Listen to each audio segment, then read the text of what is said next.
I was sick and tired of being sick and tired of being programmed by that screen.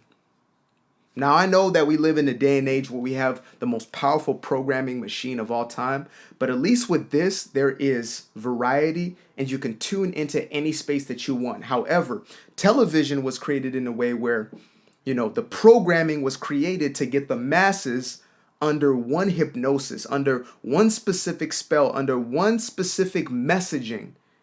And a majority of that was fear. Majority of that was lack, deprivation, depression, sadness, anxiety, etc. The messages were so pervasive. And once I really became aware and awake, once I became conscious to my own thinking and realized that my thinking was being affected by the things around me and the things that I was consuming, immediately it clicked. And I don't remember the day, but I remember the emotional experience I went through when I finally saw the shift. And then I saw the news for the first time, like from that consciousness. And I watched this thing, not for long because I couldn't stand it, but it felt as if I could literally feel like toxins being pumped into my body. I promise you, it was a visceral reaction I was having when I was seeing this, and again, I was very fresh or new to being awakened to truth, etc. But when I started watching the news, it just felt like they were just pumping toxicity after toxicity. I mean, one bad story after another. Nothing they were saying was edifying. Nothing they were saying was positive. Nothing they were saying was anything besides horror, drama. What's the latest tragedy that's taken place? And it made me feel as if, man, like the entire world must be on fire. Like if you were just to watch the news for an hour, 2 hour cycle, you would think that everything is on fire. You would think that everybody's at war. You would think that everything is going terribly.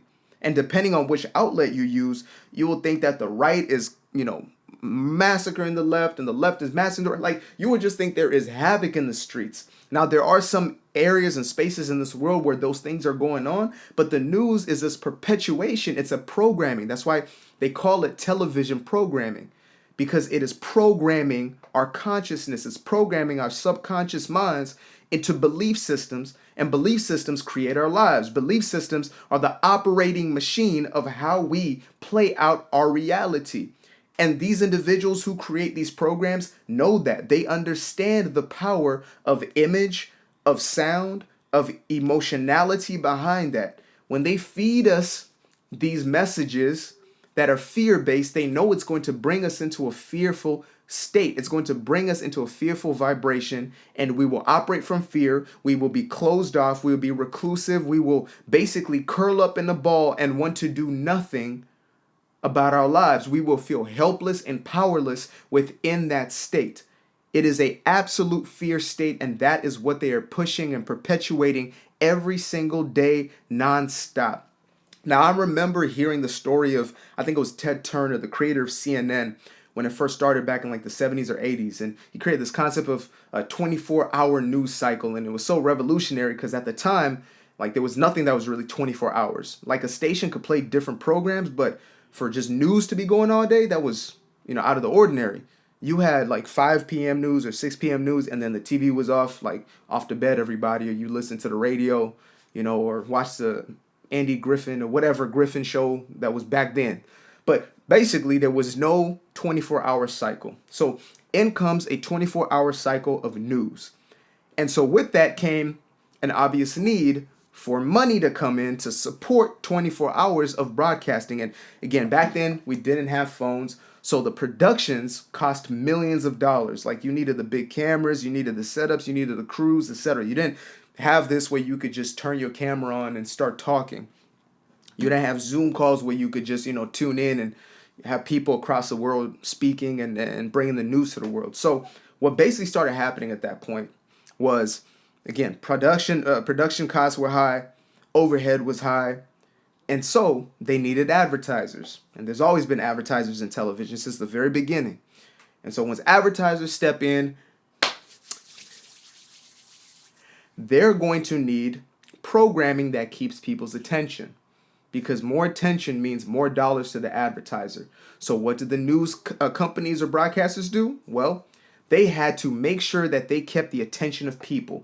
And they understood that in order to keep people's attention, you need one of two things. Number one is you need something that is highly entertaining, or number two, you need something that is deeply traumatizing or fear-based. Because human beings tend to be drawn to fear because of the program we're given since we're children, we're adolescents, we're infants, really. Like from the time we're basically born, we're being programmed into a negative cycle in most cases, more cases than not. I'm not going to make an assumption. Maybe you had parents who were just so awake that they programmed you with just the most positive reinforcement. Maybe you had King Richard. Shout out to Serena and Venus Williams. So once they started to, again, create this system or cycle where they needed more eyeballs, they needed attention all the time, there was competitors coming into the space of 24-hour cycle news. So they made the news more dramatic, more dramatic, more dramatic. In order to get ratings, you needed to make something, again, captivating, entertaining, and you also needed to make it something emotionally compelling, something that would grab the entirety of your emotional capacity in order for you to stay and be involved in whatever it was that you're watching. So what started to happen is you get more competition. And so now they're thinking to themselves, oh no, advertisers are going to go to other people. We have to make sure we keep them. So they made things more entertainment and more fear-based than anything else. And soon the news was no longer reporting current events, but it was actually reporting the craziest events, right? It's almost like watching one of those, oh man, they don't have these anymore because, again, we got TikTok, Instagram. Damn, I'm aging myself right here. But there was shows like Tosh.0, etc., where they would show like, oh, home funniest videos and these type of things. Like they would show funny videos and series of these different funny videos or crazy videos, like outlandish videos. Now it's just basically Instagram Reels.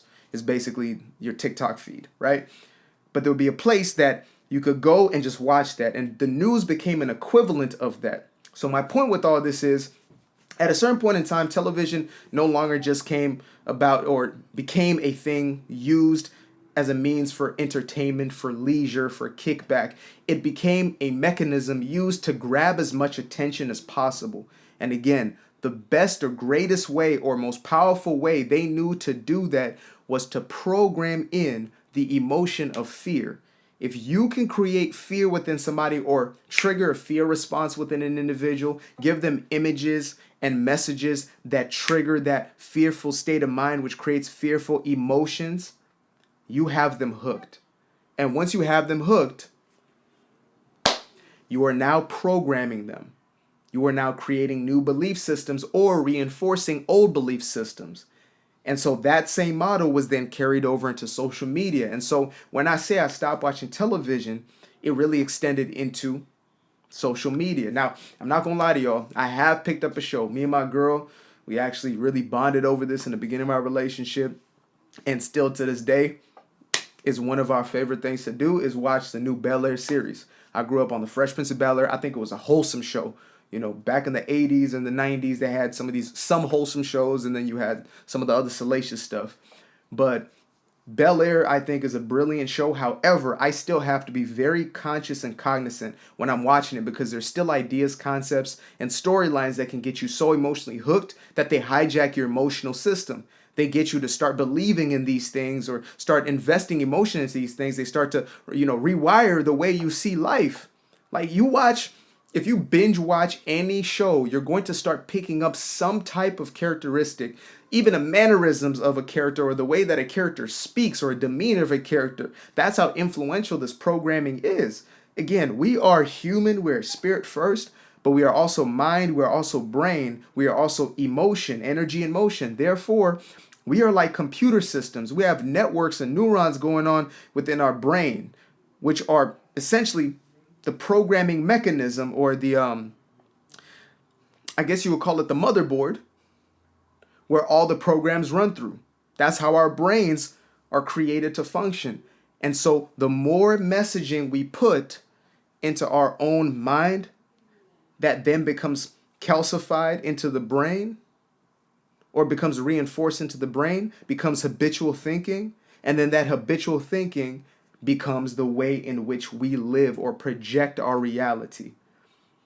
And so Television was just an introduction to what this truly was. Television, for me at least, was a window into programming, a window into the power of content creating my perception of reality. And that perception of reality then creating the literal reality that I manifested, literal reality that I was attracting. And if you think this is woo-woo, you can ask any physicist at this point. They will tell you of the quantum field. They will tell you what is beyond the physical realm, the things that we cannot see, which are vibration, which are energy, which are frequencies that are the reason why these things work in the first place.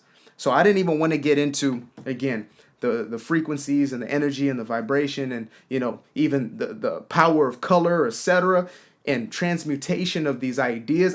We can get into an entire series just about this, but what I really wanted to get down to was, again, letting you guys know what it was that really triggered me, in order just to create a deeper awareness within you, or just to allow you to know that you're not alone. You're not crazy. You're not somebody who's too deep, or trying to be too woke, or whatever it may be. Sometimes folk will be trying to shame you into doing things that aren't necessarily productive, the things that don't necessarily edify your life experience, just because they do those things. They want you to do it.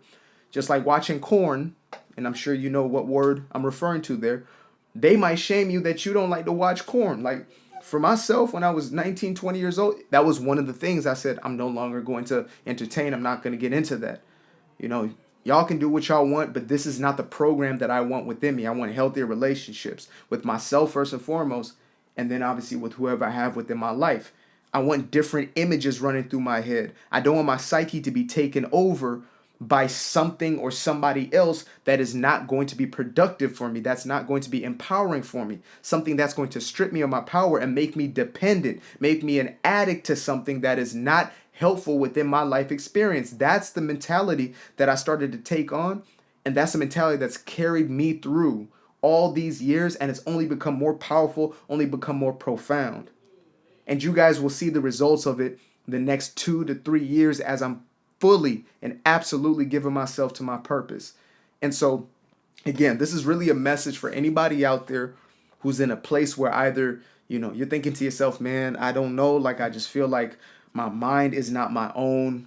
My thoughts are being thought for me. I'm overthinking. I got, all kinds of images running through my head all the time. Like, there's a reason for that. You're being programmed by these devices, and you can choose to program yourself. You are the programmer at the end of the day. It's just, are you going to go with what you've been used to? Are you going to go with the addiction of old? The things that were enforced in your childhood and then reinforced in your adolescence, reinforced in your young adulthood? Or are you going to step into something different? Are you going to create new programs for yourself? Or are you going to be the conscious creator of your own reality? That's only for you to decide. Nobody else can do that for you. Nobody else can do that for you. You can think to yourself, well, social media, there's just so much negativity. Like, you can choose what you type into that search engine. You choose what you decide to scroll through. You decide if you're going to even scroll or not in the first place. And if you got such deep FOMO, fear of missing out, that you're afraid not to be on the platform, then there's deeper aspects and issues that we got to work through. There's deeper healing that needs to take place, where it's letting go of that people-pleasing element, or that need to be validated and approved of, or that need to feel like you have to fit in with everybody else, as opposed to being an individual. Like, if you truly fear something or not being a part of something that is destructive to you, then you have to start checking yourself. But otherwise, if you're on the other side and you think to yourself, man, this ain't helping me, but I don't care what anybody thinks, like, I'm just going to move how I move, there's nothing in that TV for you. I'm telling you that right now. If somebody told me, hey, Bel Air's going to be canceled, I'm cool. I'm good off that. If they told me, oh, sorry, phone ain't going to exist, oh, okay. Might take a little weaning off, might take a little withdrawing, because these are definitely a drug-like in their nature. But I would say to myself, you know what?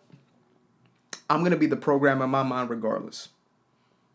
And as long as I know how the mind works, and as long as I know that I'm the only one who can choose what I want to place within my own thought process, which then again creates my belief system, then I'm good. Appreciate you guys for watching. Make sure to subscribe to the channel or follow this wherever this is posted. Make sure to follow this page. There's going to be a whole lot of content about the evolution of you. I appreciate you. Love you. Peace.